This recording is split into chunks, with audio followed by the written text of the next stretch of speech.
Kukumbushana ni sehemu ya maisha yetu, na sisi shughuli yetu kubwa ni kuwatafuta watu ambao wana vitu vya kukumbusha wewe mdau wa soka na mtazamaji wa Ligi Kuu TV ya Bodi ya Ligi Kuu Tanzania. Hii ni The Reminder Show ambayo inaruka kila siku ya Jumatatu hapa Ligi Kuu TV.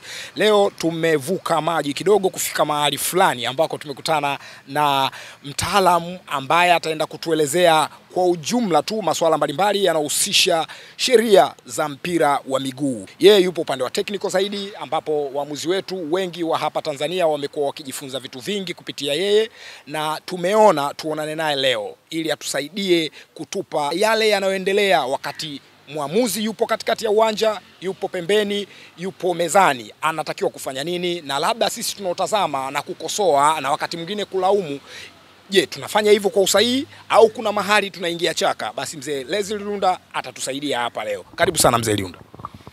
Asante.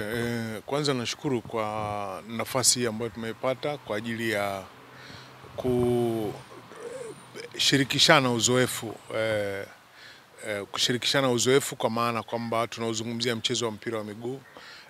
Ndani ya mpira wa miguu kuna mambo mengi, kuna vitu vingi, kuna wanahabari, kuna wachezaji, kuna viongozi, kuna waamuzi na wadau wengine ambao wanakwenda kwenye mpira kama kuangalia. Kila mmoja ana sehemu yake ambayo anapaswa kuchangia katika mchezo wa mpira wa miguu. Lakini sisi tunapozungumza leo tunauzungumzia uwepo wa sheria za mpira wa miguu. Tunapotaka kuzungumza uwepo wa sheria za mpira wa miguu, kwanza ni mchezo ambao ujumla wake michezo si mchezo mpira wa miguu tu. Tukitazama rugby, ile basketball, table tennis, volleyball, kila mchezo unaoitwa mchezo kwa maana watu kucheza na kutambulika kama mchezo una taratibu na sheria zake. Kwa hiyo na sisi vile vile kwenye mchezo wa mpira wa miguu ni mchezo ambao una sheria zake. Bahati mbaya au bahati mzuri, sheria zile si kwamba zinatengenezwa na nchi husika, yani kwa mfano shirikisho la mpira wa miguu Tanzania peke yake au shirikisho la mpira wa miguu Kenya, Zanzibar, hapana. Sheria hizi zimetengenezwa ili zitumike dunia mzima, na sisi tukiwa kama wanachama wa FIFA tunafuata zile sheria ambazo FIFA ndio kama baba, ndio kama mlezi wao, wanatengeneza zile sheria, wanazipitia, wanazifanyia marekebisho wakishirikiana na watu wa FA. Hayo tutakuja kuyaona baadaye, FA ni nini na FIFA ni nini. Lakini kwa maana ya sheria ni kwamba FIFA ndio inaituambia kwamba au imetengeneza sheria, sisi tunaozifuata, dunia mzima inafuata kwa zile nchi ambazo ni wanachama. Na katika kufuata kule basi nyakati mbalimbali kumekuwa kunafanyika na mabadiliko ya sheria. Wanapofanya mabadiliko yale yanapofanywa, wengine tunapewa taarifa na waamuzi wanafahamisha dunia mzima, ili kile kinachofanyika Kenya, Uganda, Marekani, Uingereza na mahali kwingine kote vio vinafanyika sawa sawa. Kwa hiyo tukichukulia kwa ujumla wake, pana umuhimu sana sisi ambao tunaupenda mchezo wa mpira wa miguu, aidha kwa kutazama, aidha kwa kucheza au kwa kushiriki kama viongozi, kufahamu kwamba kuna sheria. Na sheria hizi ziko sheria 17. Wengine wanapenda kusema kwamba sheria ziko 18, sijui kwa sababu ya 18 ni inazungumzia busara. Hakuna kitu cha namna hiyo. Sheria ziko 17, lakini ndani ya sheria kuna kanuni. Kuna vyombo vya habari, watangazaji mbalimbali wanapokuwa wanazungumza, labda nitumie fursa hii kidogo tuelimishane na wao wakubali kuelimika kidogo.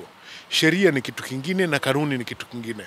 Na sikitika na kuumia sana pale katika redio mbalimbali mtangazaji anapokuwa anaeleza katika kipindi, nia yake ni kuzungumzia sheria, lakini anasema kanuni ya mchezo wa mpira wa miguu inavyozungumza, kanuni ya 5, sijui kanuni ya 8, hakuna kanuni, kuna sheria. Kanuni ni zile ambazo FIFA wameruhusu kwa mazingira husika ya mahali huko muliko. muweze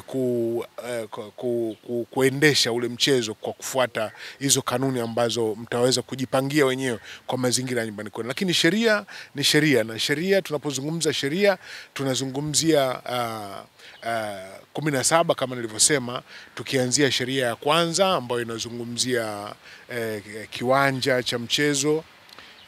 Kiwanja cha mchezo kiwe namna gani, mazingira ya kiwanja, shape ya kiwanja, aina ya kiwanja.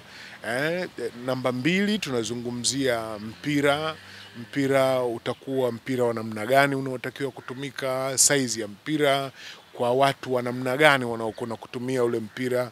Kuna mazingira ambayo wenzetu wenye ulemavu wanacheza mpira, kuna mipira ambayo wanaweza kuambiwa waitumie watoto, watu wazima, na sisi watu wengine ambao tuko sawasawa na tunakwenda katika ule mtiririko wa umri, kwa sababu vijana au watoto wanaocheza mpira wanaanza kuanzia miaka 9, 10, 11, 12, wakaenda mpaka 15, wakaenda mpaka 17, wakaenda mpaka 20, mpaka kuwa wakubwa. Kwa hiyo kuna mipira tofauti tofauti hapo katikati inaweza kutumika kulingana na wale watumiaji, umri wao, kwa ajili ya uzito wa ule mpira na nguvu ambazo wanakwenda kuzitumia. Sheria namba 3, tukitoka pale kwenye mpira, tutakuta kwamba mpira lazima uchezwe kwa kuwepo wachezaji ambao kila timu kwenye sheria hiyo inaeleza idadi ya wachezaji watakao kuwepo katika kila timu, watakuwa wangapi, kama watapungua basi mwisho wake iwe wangapi, wasizidi wangapi, wachezaji wanatakiwa kufanyiwa mabadiliko wanatakiwa wangapi. Hayo yote tunayakuta katika sheria namba 3. Lakini hawa wachezaji wanapokuja kucheza hawaji kama sisi ambavyo tumevaa, wana namna ambavyo wanatakiwa wavae. Basi yale yanayohusiana na namna gani watavaa hawa wachezaji tunayakuta kwenye sheria namba 4. Sheria namba 4 itakuwa inazungumzia jinsi wachezaji wanavyotakiwa kuvaa, muonekano wao, vitu hatarishi kwao ni vipi ili wasiweze kuvitumia. Kwa hiyo na vile ambavyo vinaweza vikatumika pale wanapokuwa labda na magonjwa mbalimbali, kwa sababu wengine wanaumia. Baada ya anapoumia anashauriwa na daktari avae kitu cha aina gani. Msingi wake mkubwa vile vinavyovaliwa pamoja na sifa zote, lakini sifa kubwa ni usalama wa hivyo vifaa ambavyo wanakwenda kuvivaa. Tukienda kuangalia sheria namba 5, sheria namba 5 inazungumzia waamuzi. Mwamuzi katika sheria ile namba 5 amepewa nguvu za kipekee kabisa za kusimamia mchezo wa mpira wa miguu, pamoja na kazi ambazo anapaswa kuzifanya. Kwa hiyo nguvu alizopewa kisheria na kazi anazotakiwa kuzifanya tunazikuta tunapokwenda kutazama sheria namba 5. Tunamkuta pale mwamuzi na yale ambayo anakwenda kuyafanya. Lakini sheria namba 6, labda Mzee Liunda, kabla hujaenda sheria namba 6, umetoka sheria namba 5 ambayo inamzungumzia mwamuzi. Mtazamaji wa Ligi Kuu TV, nimetoka kumwambia kwamba huyo hapa ni Mzee Liunda huyu. Ni mkufunzi wa waamuzi, lakini naamini kuna zaidi ya hiki nilichomweleza mimi. Kwa kifupi tu mueleze Liunda ni nani? Mkufunzi wa waamuzi sawa, ni nani zaidi kwenye upande wa waamuzi kabla hujaenda kwenye sheria namba 6? Jina langu kama ambavyo umeanza kulisema, jina langu naitwa Leslie Leonard Liunda. Mimi ni mkufunzi wa waamuzi na utambulika na chama chetu cha mpira au shirikisho la mpira hapa nchini kwetu. Pia CAF wanatambua, na FIFA kuna kitu wanaita futuro instructor, na mimi ni miongoni mwa hao. Hii imekuja baada ya mimi kuchezesha mpira kwa takriban muda usiopungua miaka 20. Nimechezesha mpira, nikawa FIFA referee kwa kipindi cha miaka 10, ambapo nilistaafu kuchezesha mpira mwaka 2004. Baada ya kustaafu kuchezesha mpira mwaka 2004, kwa sababu kabla sijaacha tayari nilikuwa nimeanza kufanya maandalizi ya kuwa mkufunzi, basi nilikuwa najifundisha polepole, na nilipostaafu rasmi nikawa nimekuwa rasmi mkufunzi ambao naufanya mpaka leo kwa kushiriki kozi mbalimbali ambazo zimeniweka mahali ambapo leo nilipo. Lakini nyuma huko, kabla wakati huu kwa sasa hivi tuna mambo ya waamuzi ndani ya shirikisho na yanasimamiwa na kamati ya waamuzi. Kabla yake kulikuwa na chama cha waamuzi. Mimi nimekuwa katibu wa chama cha waamuzi. Niliwahi kuwa katibu msaidizi kwa kipindi cha miaka 3. Baada ya pale nikawa katibu mkuu wa chama cha waamuzi kwa takriban miaka 12. Sidhani kama kuna mtu mwingine ambaye aliwahi kufanya hivyo. Basi na mimi najivunia hako kidogo kwamba nilikuwa kiongozi kwa namna hiyo. Lakini kwa sasa hivi chama cha waamuzi kipo, lakini hakina nguvu zile au hakina kazi zile ambazo zilikuwa zinafanyika hapo mwanzoni. Kazi zake nyingi sasa hivi zinafanywa na kamati ya waamuzi ambayo iko ndani ya shirikisho. Asante sana. Nafikiri sasa tunaweza kuendelea tukijua tunazungumza na mtu gani. Asante. Tuendelee na sheria namba 6. Sheria namba 6 inazungumzia wale watu ambao wanakuja kumsaidia mwamuzi. Watu wanakuja kumsaidia mwamuzi wana majina tofauti tofauti. Sisi kwa Kiswahili tunawaita washika vibendera, wengine wanaita waamuzi wasaidizi, lakini si mbaya ukiwaita waamuzi wasaidizi. Lakini waamuzi wasaidizi hawa wako aina 3. Ina maana wako hao ambao wanakaa pembeni ya kiwanja, ambao wanakuwa wameshika zile bendera kwa ajili ya kumsaidia mwamuzi. Wako wale ambao kama kanuni za mashindano zinaruhusu wawepo, basi kuna waamuzi wa nyongeza, additional referee, ambao wanakuwa wanasimama nyuma ya magoli yote mawili. Tunaona katika mashindano mbalimbali, sisi kwa mfano finali za FA tumekuwa tukifanya utaratibu huo kutumia waamuzi 6. Wale waamuzi wale wawili wengine wa ziada na wenyewe wanaitwa waamuzi wasaidizi. Na pia yupo msaidizi mwingine huyu ambaye anakaa mezani, ambaye wengine wanamuita ni mwamuzi wa akiba, wengine wanamuita mwamuzi wa 4. Wanakosea sana wale wanaomuita kamisa. Kamisa ni mtu mwingine kabisa. Huyu sio kamisa, huyu ni mwamuzi wa akiba. Kutegemea na kanuni za mashindano ya husika, huyu anaweza kuwa referee, lakini anaweza kuwa mwamuzi, kwa sababu endapo mwamuzi kule ndani atapata matatizo, kwa sababu ni binadamu, anaweza kuumia au kupata jambo la aina yoyote ile likamtokezea, basi mtu wa kumbadilisha, kama ikitokea kubadilisha kama kanuni zinaeleza, basi huyu mwamuzi wa akiba anayekaa mezani ndio atakwenda kufanya mabadiliko hayo. Pia anatakiwa katika hali ya kawaida awepo mwamuzi msaidizi mwingine wa akiba, ambaye mbali ya hawa 6 watakao kuwepo, ili miongoni mwa wale wawili wanaoshika bendera, kama kuna mmoja na wenyewe atapata tatizo, basi siseme kama mpira umevunjika kwa sababu hakukuwa na waamuzi msaidizi, bali yule atakuja kusaidia na mchezo utaendelea kama kawaida. Baada ya pale tunakwenda kwenye sheria namba 7. Tunazungumzia jinsi ambavyo mpira utachezwa kwa muda gani. Mpira unachezwa kwa dakika zisizozidi 45 au zisizopungua 45, na yenyewe vile vile imewekwa, yani kwa kanuni za mashindano ziseme, kwa sababu kama wazee wanacheza au watoto wanaweza kusema wanacheza dakika 30 au 25 au dakika 50, vyovyote wanavyoamua kufanya, lakini kanuni ziwe zimewekwa wazi, na kanuni zile zitakapokuwa zinaeleza, basi huyu mwamuzi anayekuja kuchezesha mchezo ule anapaswa kuwa anaelewa kwamba mchezo ule anayokwenda kuusimamia utachezwa kwa muda gani, na kama kuna kupumzika kwa muda gani. Katika hali ya kawaida mapumziko hayapashi kuwa chini ya dakika 15. Kwa hiyo yote haya yaelezwe katika zile kanuni, na haya yote tunayakuta katika sheria namba 7.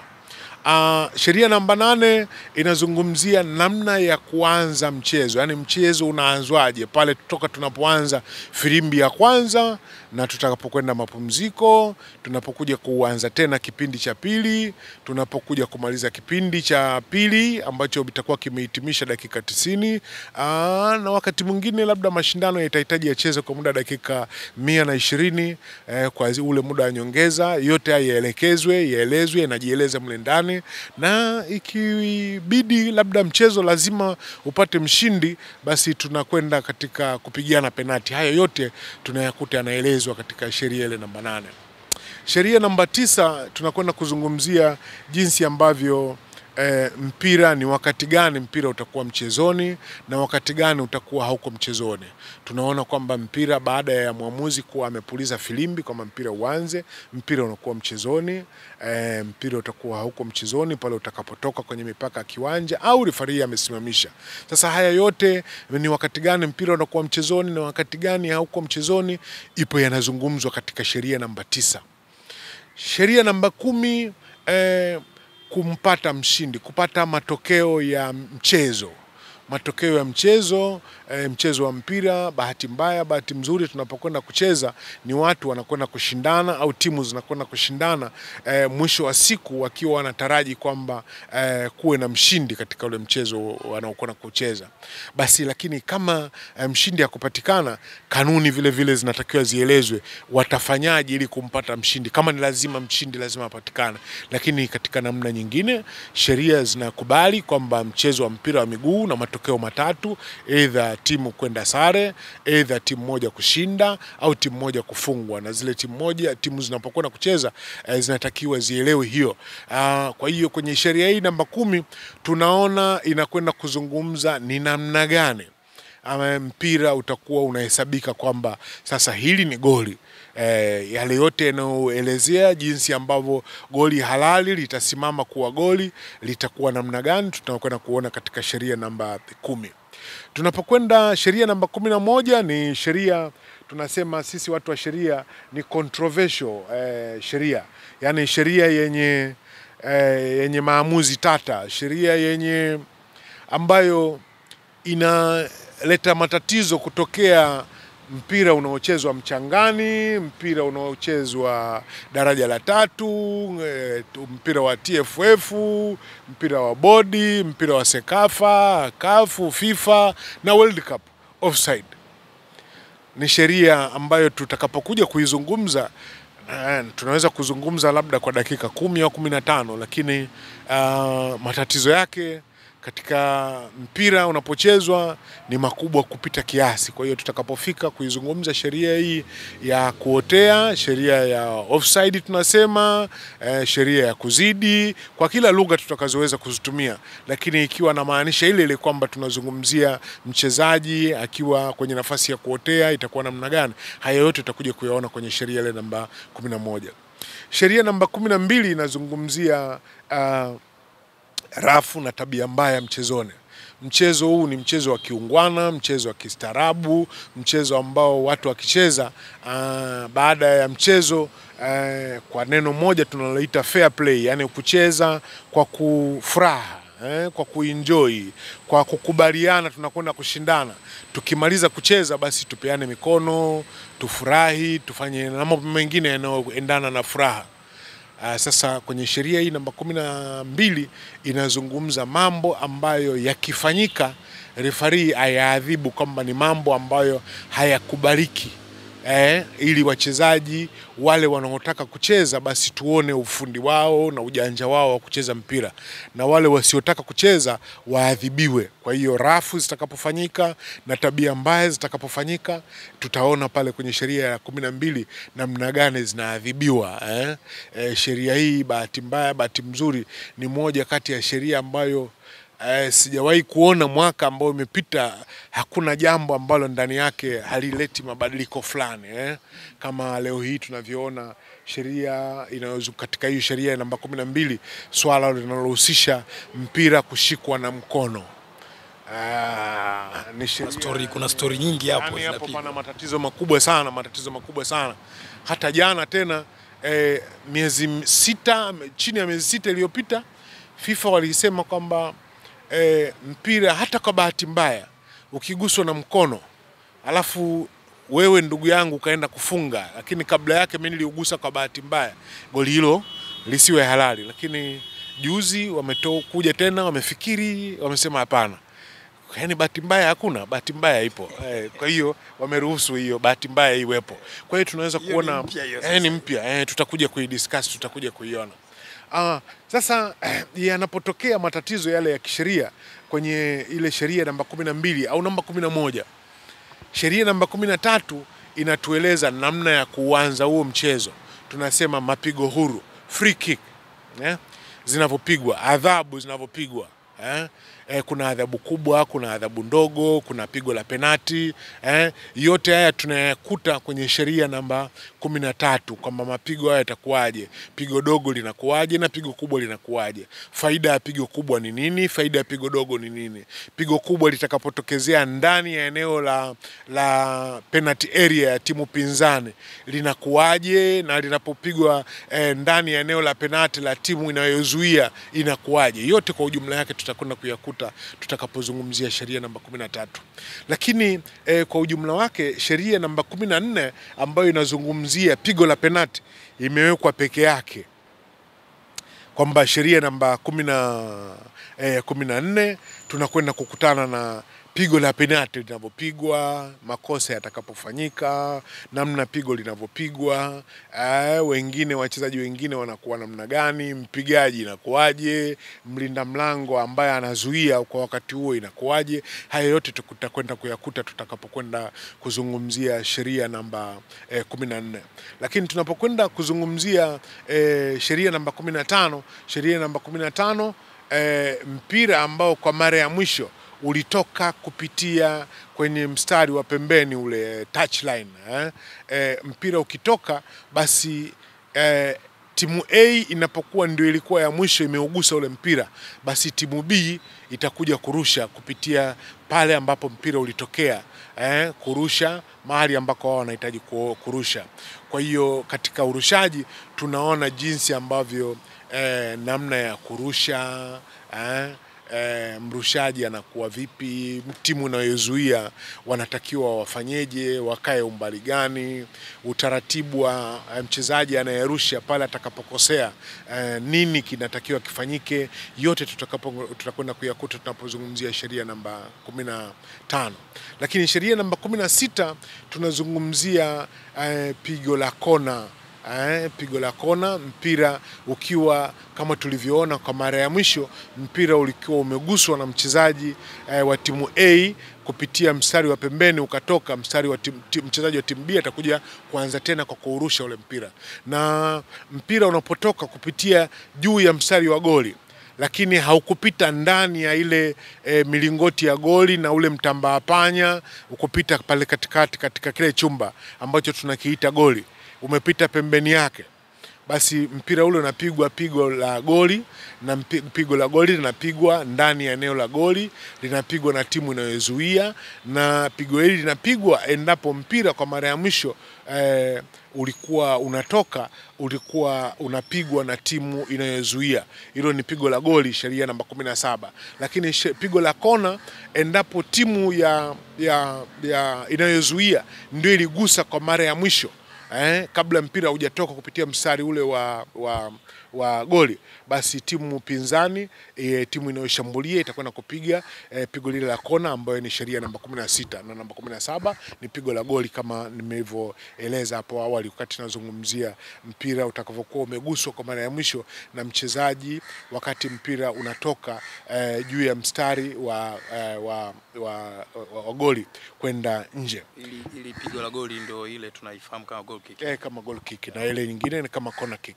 Kwa hiyo kwa ujumla nimezungumzia hizi sheria 17. Hizo ndio sheria zilizoko ndani ya mpira wa miguu. Kwa hiyo katika mtiririko wa kuelimishana na kushirikishana uzoefu, tutakwenda sheria moja baada ya nyingine, lakini leo tuzungumze kwa mapana yake tu. Baada ya kuelewa kwamba sheria ziko hizo zote 17, basi nini umuhimu wa wadau? Wadau tunapashwa kuelewa, kufahamu.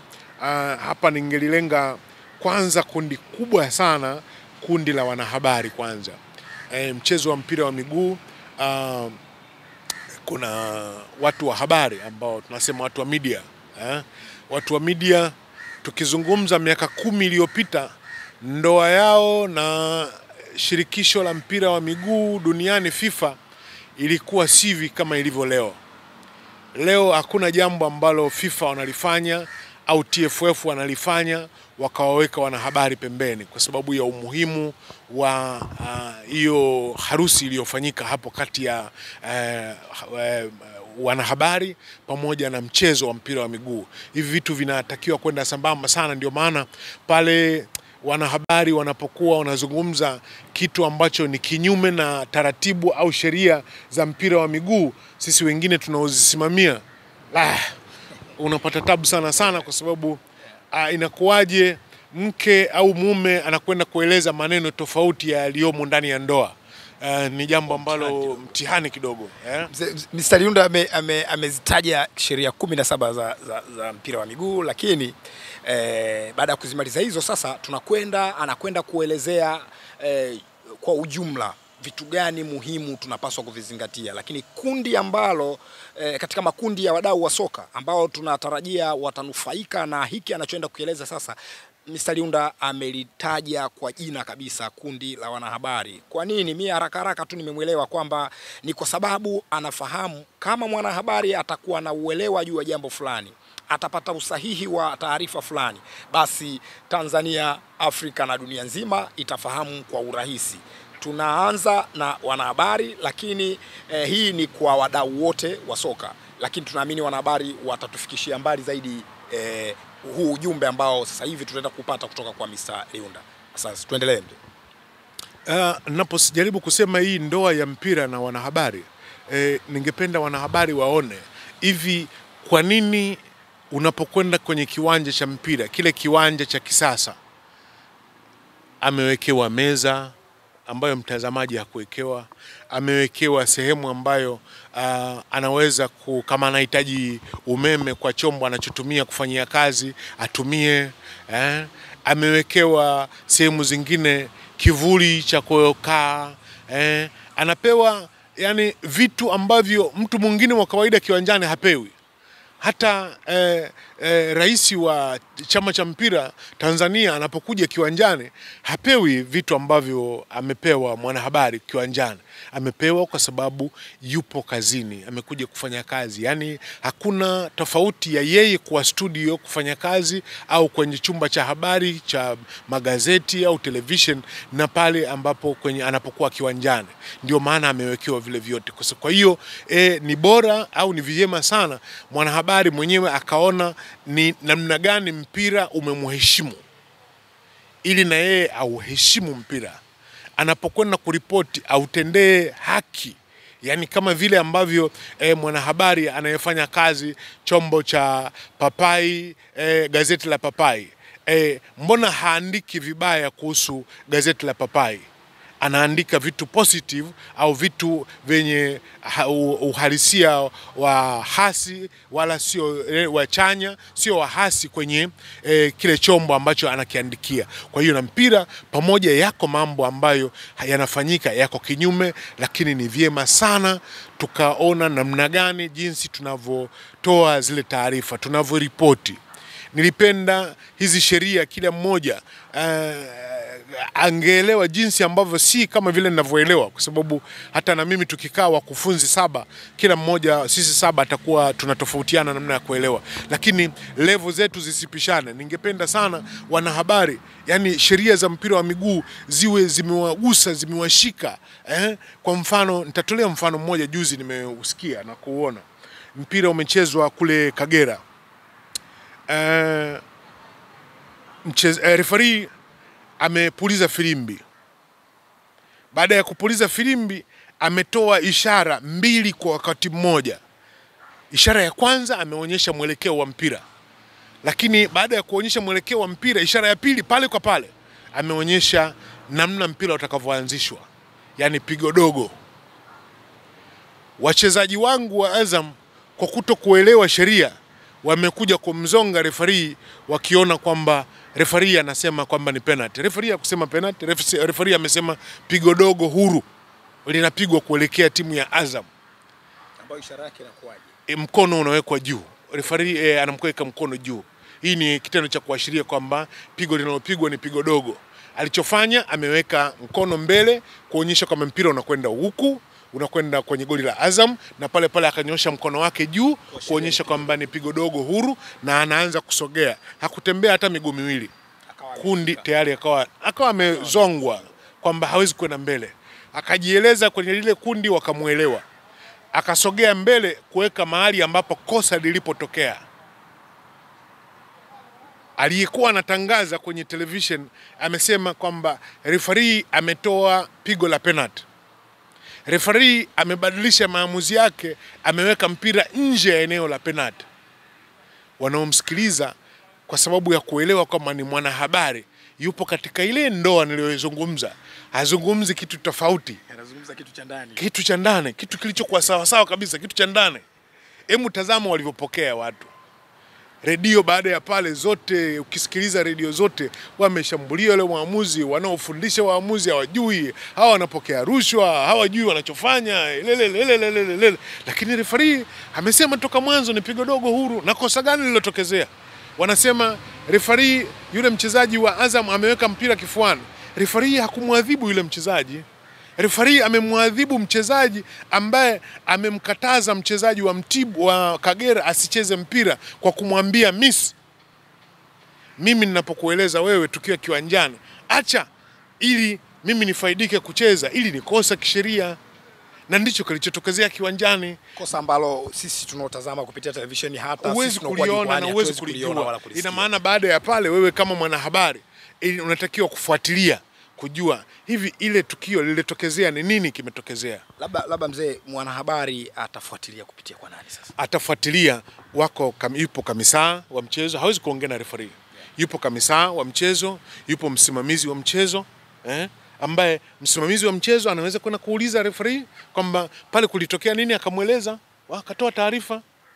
Kamisa anaweza kumpa huyu taarifa, huyu msimamizi akatoa taarifa. Kwa sababu kwa sasa bado sheria zinambana referee kwa ajili ya kuzungumza na vyombo vya habari. Lakini taarifa ile kwa ajili ya kutoa clarification atakayoifikisha kwa msimamizi wa kituo na kueleza wanahabari, haina tatizo. Lakini huyu mtangazaji ambaye alikuwa anatangaza kwa wakati ule kwenye television hakuwa na sababu ya kueleza kitu ambacho hakielewi yeye mwenyewe. Kwake kina maswali mengi kuliko majibu, lakini anakitamka kana kwamba ameelewa kile kilichotokezea wakati hakuelewa kilichotokezea. Na baada ya pale unamletea lawama referee, ambayo referee hapa shukulaumiwa. Referee yuko 100% na alichokifanya hakukosea. Sheria yuko ndani ya sheria kwa kile alichokifanya.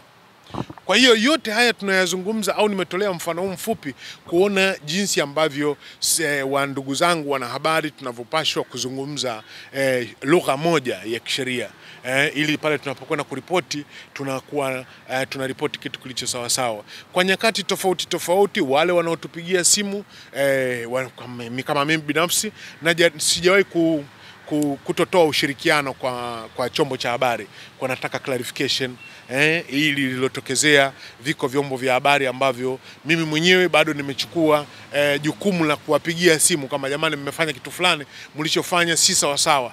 Hawarudi tena kusema kwa sababu wanasema wazungu, kuna neno wanasema credibility. Mimi nawaelewa, yani kwamba leo mimi kama Liunda nimesimamaje kwenye chombo cha habari na watu wakiwa wananiamini nimeeleza jambo, lakini kesho natakiwa kurudi tena kusahihisha kama jamani, kile nilichoeleza jana hakiko sawa, lakini usahihi uko hivi. Watu wanaona kama dhambi vile. Si dhambi.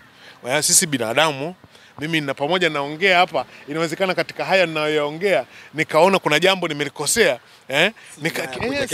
kesho nikasema tena kama bwana kurekebisha kama jamani, jana nimeongea jambo fulani lakini nilipitiwa kidogo, usahihi wake ukoje, ili wanaonisikiliza kwa sababu wanahitaji wafahamu kitu kilichosimama kwa ajili ya utaratibu tunaoendea.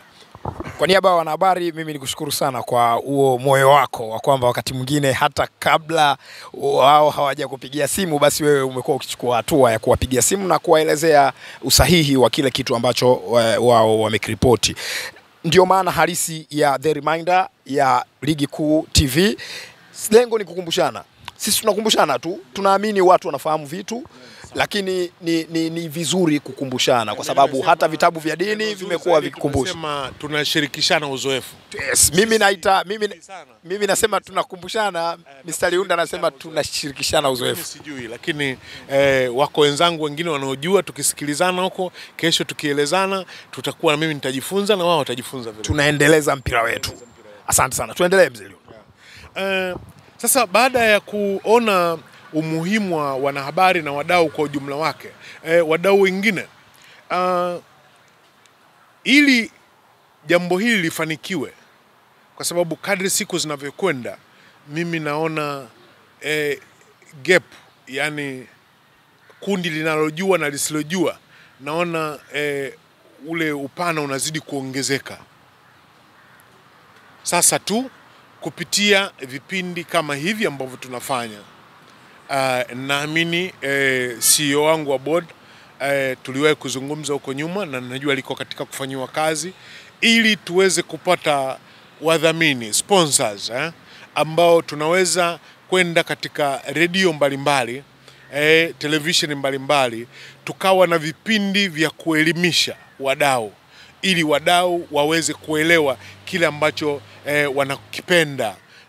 Wachezaji, naamini mimi kwa mfano kile ambacho wamekifanya wachezaji wa Azam, captain peke yake alikuwa karibu pale, alitosha kumuuliza referee nini imetokea, anamueleza kwamba indirect free kick, huyu amemwambia huyu acha, walikuwa wana cool down.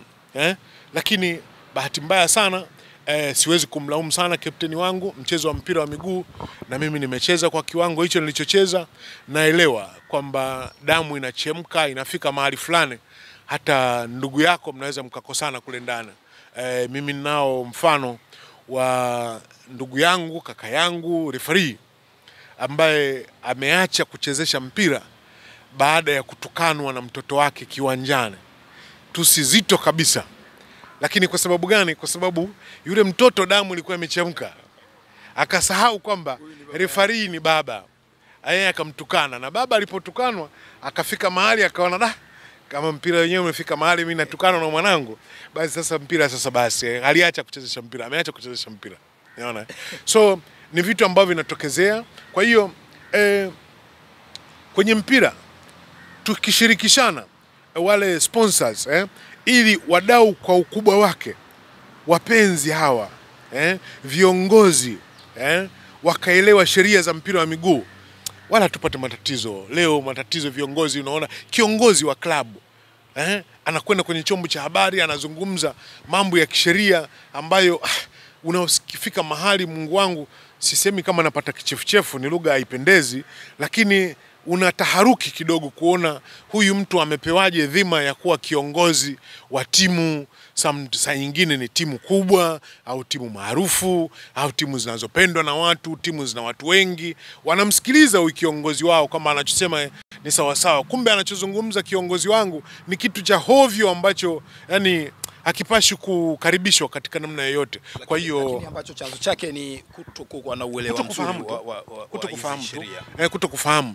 Na Watanzania tuna ugonjwa mmoja, tuna ugonjwa wa kutokubali kutokujua kitu ambacho hujui. Mimi sio mwandishi wa habari. Leo ninapozungumza kwa haya ninayoongea, akija mwanahabari kunikosoa, mimi nitakubali kwa haraka sana. Kadhalika nilipenda na wao na mdau mwingine, kiongozi asiyejua sheria, mbona tunajifundisha? Viko vilabu ambao nyuma huko, mimi nakisifia kilabu kimoja wapo, kilabu cha Mtibwa, mwaka jana au mwaka huu sijaona, lakini ni moja ya vilabu ambavyo mimi zaidi ya mara moja nimekwenda Mtibwa, sio Dar es Salaam, Mtibwa, kuwafuata kwa ajili ya kwenda kuwaelimisha wachezaji sheria za mpira wa miguu. Na baada ya pale, kwa hiyo miaka ambayo nimekwenda, hakuna mambo ya utovu wa nidhamu uliokithiri ndani ya timu ya Mtibwa. Huwezi kukuta. Kama unaweza kutokea saa hizi, labda generation ya players wamekuwa wengi, wamebadilika wachezaji, lakini waliokuwepo huko nyuma walikuwa wanaelewa ukizungumza nao. Hapa Simba juzi mwaka jana, nimekwenda mimi kambini kwao kuzungumza wakiwa kwenye mashindano, na asilimia labda 75 wachezaji walioko kwenye klabu yao ya Simba tumezungumza nao, wakibisha makusudi, lakini wanajua saa ngapi wanataka kumuini referee au saa ngapi wanataka kumchanganya referee kwa kitu ambacho wanakielewa. Na milango iko wazi kwa klabu nyingine. Milango iko wazi. Mimi saa yote nazungumza, sizungumzi kwamba namtuma mtu, kwamba mtu yote anayesema njoo klabu ni kwetu nitakuja. Gharama, mimi sina gharama ya aina yoyote. njoo kazi yangu, kwa sababu elimu nilionayo mimi hainisaidii mimi, haisaidii familia yangu, haisaidii marafiki zangu, inasaidia mpira. Inatakiwa mpira ni usaidie kadri itakavyowezekana. So mahali ambako inahitajika mimi kwenda kufanya kazi kwa ajili ya kunusuru mpira wangu na upenda, mimi niko tayari wakati wote. Naamini tunatazamwa na viongozi wa klabu mbalimbali za ligi kuu, ligi daraja ya kwanza, ligi daraja ya pili na hata ligi zingine. Lakini jambo hili inawezekana kuna wengi walikuwa hawalifahamu. Mr. Liunda, mkufunzi wa waamuzi wa CAF, amesema yuko tayari na milango iko wazi kuja kwenye klabu kwa ajili ya kutoa elimu, kuwakumbusha wachezaji juu ya sheria za mpira wa miguu pamoja na taratibu zingine zitakazosaidia kuwafanya wacheze mpira katika hali ya ustaarabu, katika hali ya fair play na katika hali ambayo itawafanya watazamaji na wapenzi wengine wa soka waone kwamba hiyo ni moja kati ya timu zenye nidhamu. Tuendelee baada ya mapumziko mafupi. Mzee Liunda atamalizia kile kipande ambacho ameamua kutupatia leo, kutukumbusha sisi ambao ni wadau wa soka, viongozi na watu wengine.